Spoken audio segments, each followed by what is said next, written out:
Assalamualaikum warahmatullahi wabarakatuh. Perkenalkan, nama saya Ahmad Abdul Qadir, NPM 21462010 dari Prodi Perbankan Syariah. Di sini saya akan memaparkan sebuah materi tentang tendensi sentral, ukuran pusat, dan letak data. Baik. Pengertian tendensi sentral. Nilai sentral atau tendensi sentral adalah nilai dalam rangkaian data yang mewakili data tersebut. Syarat-syaratnya adalah yang pertama, syarat-syaratnya yang pertama harus dapat mewakili rangkaian data. Yang kedua, perhitungannya harus didasarkan pada seluruh data.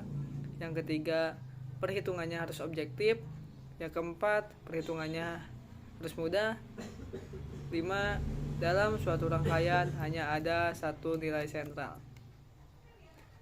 Macam-macam ukuran pemusatan data. Yang pertama ada mean. Yang kedua ada median. Yang ketiga modus. Mean merupakan metode yang paling banyak digunakan untuk menggambarkan ukuran sentral. Penentuan mean dihitung dengan menjumlahkan semua nilai data pengamatan, kemudian dibagi dengan banyaknya data. Definisi mean dapat dinyatakan dengan persamaan untuk data sampel dan data populasi. Mean untuk data tunggal. Data tunggal adalah data yang belum dikelompokkan ke dalam kelas interval. Nah, rumusnya rata-rata untuk data tunggal, rumusnya yaitu X bar sama dengan jumlah nilai X bagi N, atau X bar adalah X1 plus X2 plus X3 titik sampai xn bagi n. Contoh soalnya, hitung mean dari data berikut 2, 3, 3, 4. Nah, kita masukkan rumusnya. X bar sama dengan delta xi dibagi n sama dengan X bar 2 tambah 3 tambah 3 tambah 4 dibagi 4 sama dengan 12 bagi 4 sama dengan 3. Rata-rata data kelompok, rumusnya delta FI dikali XI dibagi delta FI. Nah, contoh soalnya di sini ada tinggi badan. Nah, frekuensinya di sini ada 30. Dari tinggi badan 156 sampai 160 ada 5 orang. Dari 161 sampai 165 ada 10. 166 sampai 170 ada 5. 171 sampai 175 ada 10. Nah, titik tengahnya. Cara mencari titik tengah yaitu dengan cara 156 ditambah 160 dibagi 2, hasilnya 158. Yang lainnya sama, 161 ditambah 165 sama dengan 163. 166 ditambah 170 sama dengan 168. 171 ditambah 175 hasilnya 173. Nah, XI dikali FI. Nah, cara mencarinya dengan kita kalikan saja. 158 dikali 5 790. 163 dikali 10 1630. 168 dikali 5 840. 173 dikali 10 1730. Langkah pertamanya tentukan FI dulu. Nah, maka kita jumlahkan frekuensi ini 5 tambah 10 tambah 5 tambah 10, maka hasilnya ada 30. Langkah kedua itu tentukan delta FI dikali XI, yaitu yang ini 790 ditambah 1630 tambah 840 tambah 1730 hasilnya 4990. Maka kita masukkan ke rumus, jadi FI dikali XI dibagi FI yaitu 4990 dibagi 30, maka hasilnya 166,33. Baik, yang kedua median. Median adalah nilai tengah dari kelompok. Nah, data yang diurutkannya urutannya bisa membesar ataupun mengecil. Jika jumlah data ganjil, maka medianya paling tengah. Nah, jika jumlahnya genap, maka medianya rata-rata dari dua nilai tengah. Dengan kata lain, median terletak pada nilai ke n per n per 2. Median data tunggal. Nah, untuk menentukan median data tunggal, terlebih dahulu kita harus mengetahui letak posisi median tersebut. Nah, rumusnya ini. Ganjilnya median sama dengan X N plus 1 dibagi 2. Contoh soalnya, hitung median dari data 9, 1, 3, 7, 5. Nah, langkah pertamanya kita urutkan dulu dari yang terkecil hingga yang terbesar. Jadi 1, 3, 5, 7, 9. Masukkan rumusnya. Jadi median adalah X 5 plus 1 karena jumlah N-nya ada 5. Jadi 5 plus 1 dibagi 2. X-nya 6 per 2 sama dengan X-nya adalah 3. Maka letak median terletak pada X3 yaitu 5.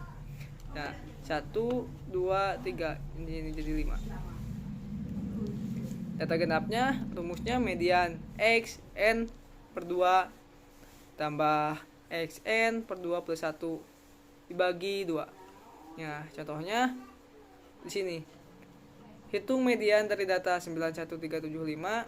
Nah, langkah pertamanya kita urutkan dulu seperti tadi dari yang terkecil hingga yang terbesar.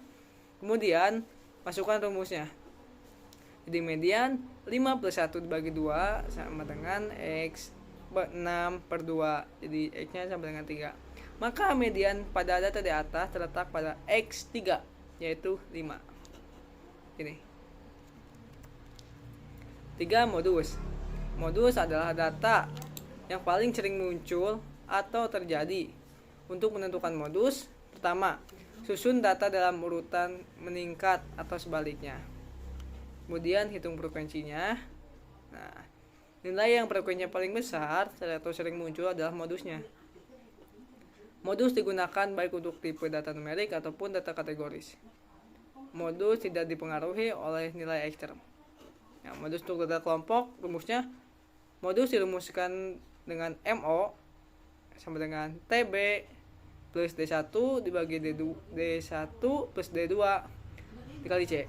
TB itu tepi bawah, D1 itu frekuensinya dikurangi yang awal, D2 frekuensi dikurangi yang akhir. Yang selanjutnya. Nah, di sini modusnya itu terletak pada kelas keempat. Karena klaster 4 ini memiliki frekuensi paling besar, yaitu 18 dibandingkan yang lain. Tepi bawahnya jadi 6,5 sampai 69 yang ini. Nah, D1-nya 18 kurangi 6 sama dengan 12. D2-nya 18 kurangi 9 sama dengan 9, panjangnya adalah 5. Jadi kita masukkan aja ke rumusnya. Modus sama dengan TB plus D1 dibagi D1 plus D2 dikali panjangnya. Jadi TB-nya 65 dikurangi 0,5. Karena itu rumusnya, rumus TB mencari di bawah 64,5 tambah D1-nya 12 dibagi 12 plus 9 dikali 5. 64,5 ditambah 12 dibagi 21 dikali 5. 64,5 tambah 60 per 21. 64,5 tambah 2,86 jadi modusnya 67,36. Nah, ukuran letak data. Yang pertama ada kuartil. Kuartil adalah data nilai yang membagi suatu data terurut menjadi 4 bagian yang sama. Kuartil dilambangkan dengan Q. Nah, jenis kuartil itu ada 3. Ada kuartil pertama Q1, kuartil kedua Q2, kuartil ketiga Q3. Kuartil untuk data tunggal.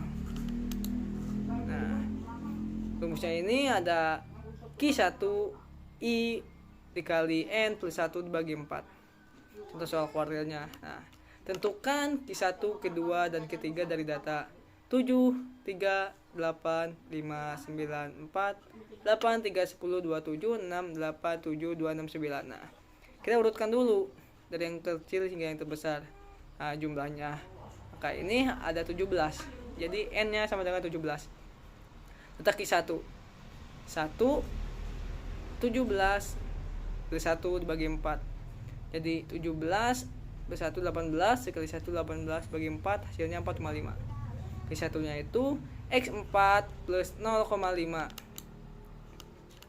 X dalam kurung X5 plus X4.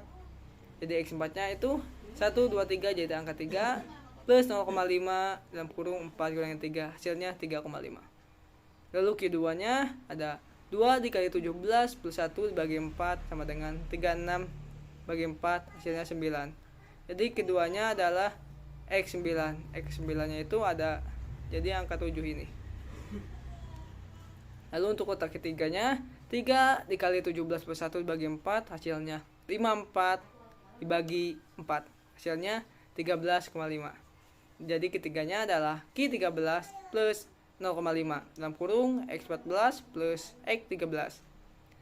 Jadi X ke-13 mah ke-13 nya ada angka 8 plus 0,5 dalam kurung 8 kurangi 8 maka hasilnya ada 8. Kuartil untuk letak kelompoknya di sini rumusnya tepi bawah plus panjang I dikali N dibagi 4 kurangi F bagi frekuensi.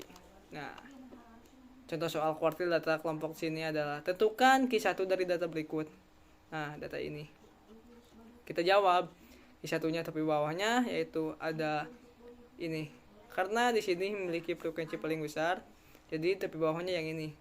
21 kurangi 0,5 maka hasilnya 20,5 plus 10 karena P-nya 10 panjangnya jadi 11, 12, 13, 14, 15, 16, 17, 18, 19, 20 itu ada 10 jadi panjangnya 10. Kita masukkan 7,5 kurangi 2 F-nya 2 ini bagi 7. 7 itu ada frekuensi paling besar. Jadi 20,5 plus 7,86 maka hasilnya 28,36. Kedua desial. Desial merupakan nilai yang membagi data menjadi 10 bagian sama besar. Desial sering dilambangkan dengan D. Nah, desial untuk data tunggalnya ini rumusnya D1 DI sama dengan I dikali N plus 1 bagi 10. Contoh soal desial data tunggal. Nah, tentukan nilai desial dari data ke-8. Nah, datanya kita urutkan dulu dari yang terkecil hingga yang terbesar dan jumlahnya ada 16. Letak ke-8-nya 8 dikali 16 plus 1 dibagi 10 sama dengan 13,6. D8 sama dengan X13 plus 0,6 dalam kurung 0,14 kurangi X13. Maaf, X14 kurangi X13 sama dengan 8. X13 akan ada 8 karena di sini letak ke-13-nya ada 8 plus 0,6 dalam kurung 9 kurangi 8 maka hasilnya 8,6. Oke, selanjutnya desial untuk tata kelompok. Nah, rumusnya D1 DI sama dengan TB plus P di bawah plus panjang dalam kurung I dikali N per 10 dikurangi F dibagi frekuensi. Nah, tentukan nilai D dari data berikut. Datanya ini D-nya I dibagi 10 dikali N jadi I-nya itu 6 bagi 10 dikali 3 jadi 18 hasilnya. Lalu kita jawab D6 nya adalah TB tepi bawah. Tepi bawahnya yang ini dikuningin 20 kurangi 0,5 jadi 19,5 plus 3 panjangnya 3 mana 11, 12, 13 itu ada 3 panjangnya. Lalu sini 18 kurangi 14 per 5 jadi 19,5 plus 2,4 hasilnya 21,9. Yang ketiga ada persentil. Nah, persentil merupakan nilai yang membagi data menjadi 100 bagian sama besar. Persentil sering dilambangkan dengan P. Jenis persentil ada 99 yaitu dari P1, P2, P3, P4, P5 sampai P99. Data tunggalnya letak P1 nya adalah I dikali N plus 1 bagi 100. Contoh soalnya di sini adalah tentukan persentil ke-65 dari data ini. Pertama kita urutkan dulu dari yang terkecil hingga yang terbesar. Nah, jumlahnya di sini ada 15. Jadi letak P5 nya adalah 65 dalam kurung 15 plus 1 bagi 100. Jadi 16 dikali 65 sama dengan bagi 100, hasilnya 10,4. P65 nya adalah X10 plus 0,4 dalam kurung X11 kurangi X10. X10 nya 7 ini, jadi plus 0,4 dalam kurung 8 kurangi 7. 8 kurangi 7 ini X11 kurangi X10, maka hasilnya 7,4. Jadi nilai persentil dari ke-65 adalah 7,4. Ini untuk data kelompok. Rumusnya adalah P1 sama dengan I dikali N plus 1 bagi 100. Contoh soal persentilnya. Tentukan P30 dari data berikut. Nah, datanya 10 sampai 14, 15 sampai 19, 20 sampai 24, 25 sampai 29, 30 sampai 34, 35 sampai 39. PI-nya I per 100 dikali N, 30 dibagi 100 dikali 30 sama dengan hasilnya 930. Ini dari jumlah frekuensi ya. Nah, kita jawab P30 TB plus P, kita masukkan rumusnya 30 per N per 100 dikurangi F dibagi frekuensi ya, sama dengan 14,5 karena TB nya 15, jadi 15 kurangi 0,5 hasilnya 14,5 plus 5, panjangnya 5, jadi 10, 11, 12, 13, 14, 15 itu ada 5. Dalam kurung 9 kurangi 5 per 6, maka 14,5 plus 3,33 hasilnya 17,83. Terima kasih. Cukup sekian presentasi dari saya. Kurang lebihnya mohon maaf. Assalamualaikum warahmatullahi wabarakatuh.